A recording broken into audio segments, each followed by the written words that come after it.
बरोबर कुमाई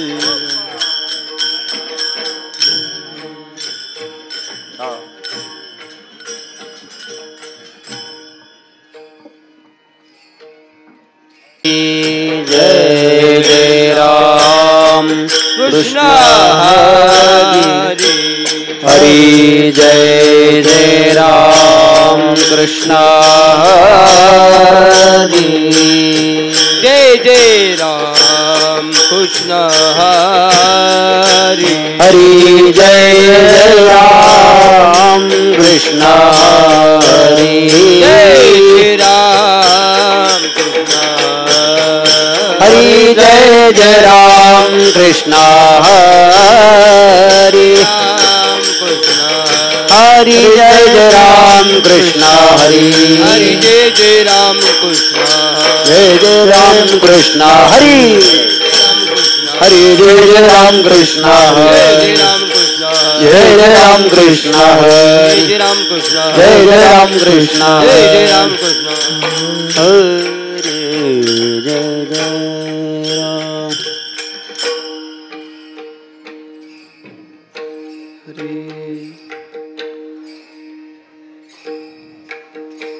रूप पाहता लोचनी सुख झाले हो साजनी सुख झाले हो साजनी सुख झाले हो साजनी रूप पाहता लोचनी सुख झाले हो साजनी झाले वो साधने सुख झाले वो साधने रूप पाहता लोचनी सुख झाले हो साधनी सुख झाले हो साजनी सुख झाले हो साजनी रूप पाहता लोचनी सुख झाले हो साजनी सुख झाले वो साजनी सुख झाले वो साजनी तो हा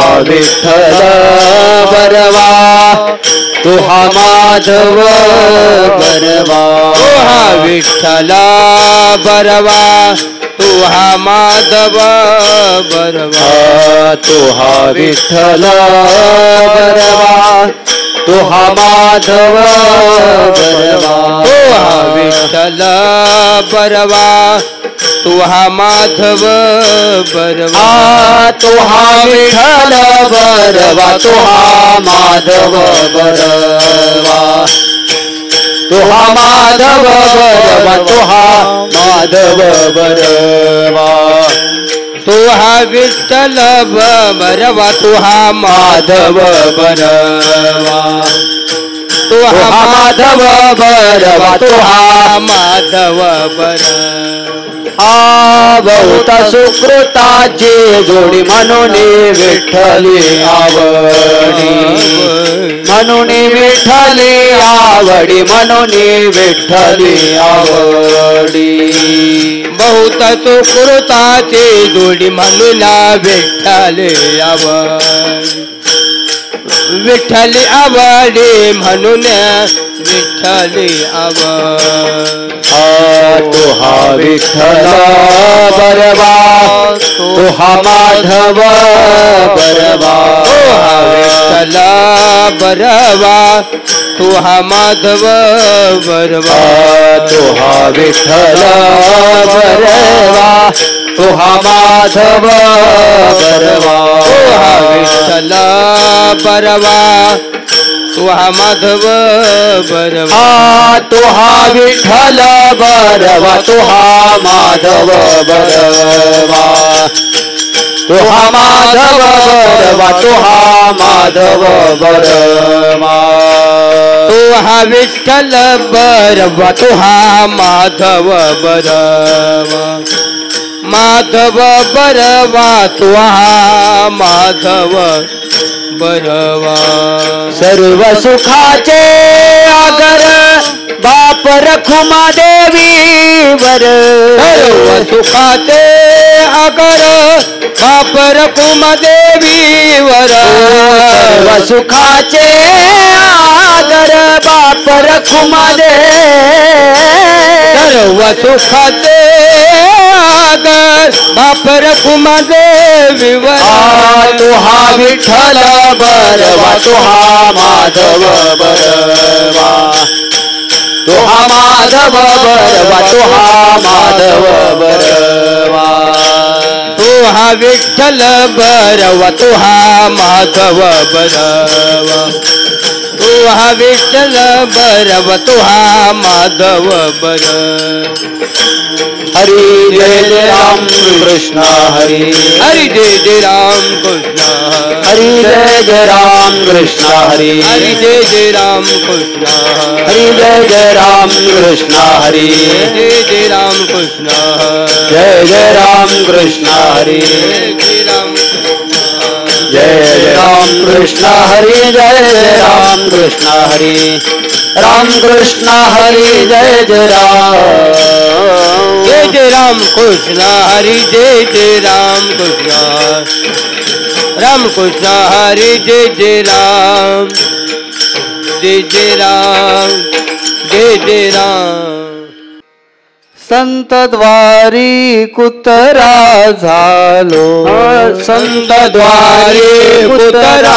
झालो संत द्वारे कुतरा झालो संत द्वारे कुतरा झालो ज्ञान थारो सोकलो प्रेम रसासी सोकलो रसासी सोकलो प्रेम रसाचे चुकलो प्रेम रसाची चुकलो प्रेम रसाची चुकलो संत द्वारे कुतरा झालो संत द्वारे कुतरा संत द्वारे कुतरा झालो संत द्वारी कुतरा झालो प्रेम रसासी सोकलो प्रेम रसासी सोकलो प्रेम रसाची जोकलो प्रेम रसाची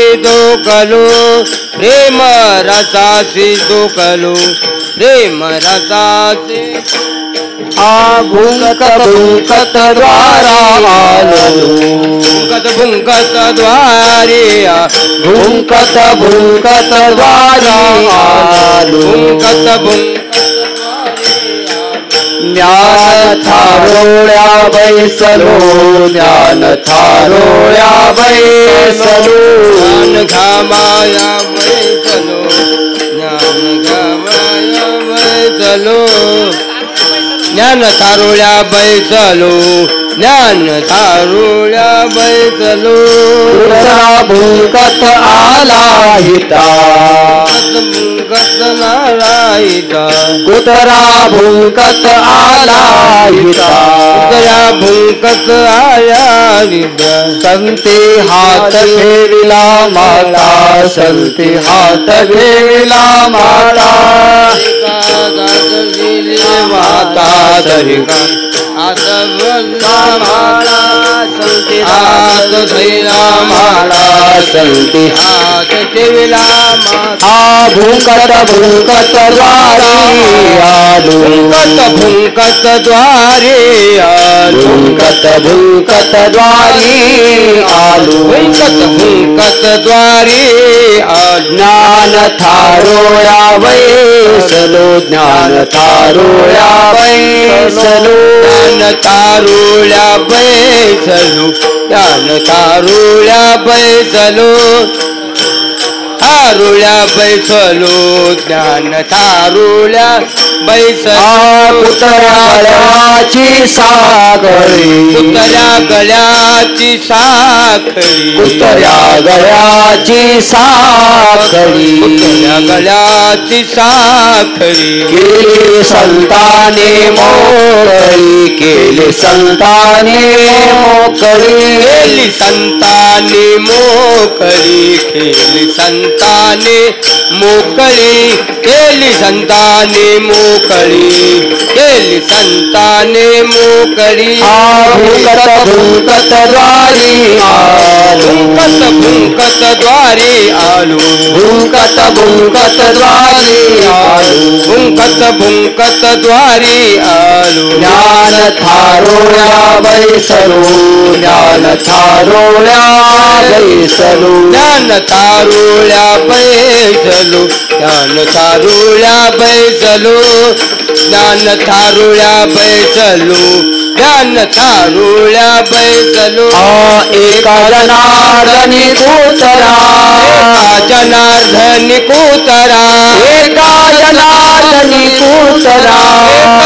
जनार्दनी कुतरा दात पाडून केला गोचरा दात पाडून केला गोचरा पाडून केला बोथरा दात पाडून केला बोथरा दात पाडून केला बोथरा दात पाडून केला बोथरा भुंकत भुंकत द्वारी आलो भुंकत द्वारी आलो भुंकत भुंकत द्वारी आलो भुंकत द्वारी आलो ज्ञान थारोळ्या बैसलो ज्ञान थारोळ्या बैसलो तारोळ्या बैसलो ज्ञान तारोळ्या बैसलो ज्ञान तारोळ्या बैसलो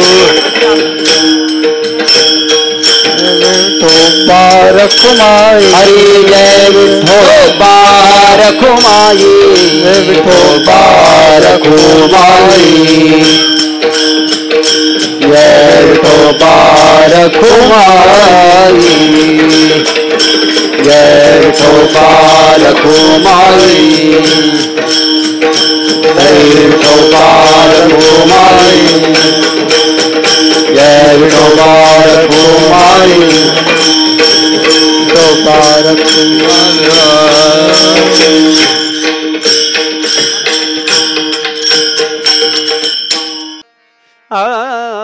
आदना आना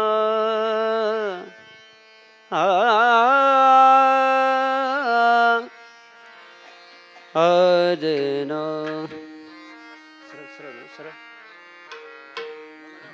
संत द्वारी कुतरा झालो संत द्वारी कुतरा झालो संत द्वारी कुतरा झालो संत द्वारी कुतरा झालो संत द्वारी कुतरा झालो संत द्वारी कुतरा झालो संत द्वारी कुतरा झालो संत द्वारी कुतरा झालो प्रेम रसासी सोकलो प्रेम रसासी सोकलो भुंकत भुंकत द्वारी आलो भुंकत भुंकत द्वारी आलो प्रेम रसासी सोकलो प्रेम रसासी सोकलो सोकल भुंकत भुंकत द्वारी आलो भुंकत भुंकत द्वारी आलो ज्ञान थारोळ्या बैसलो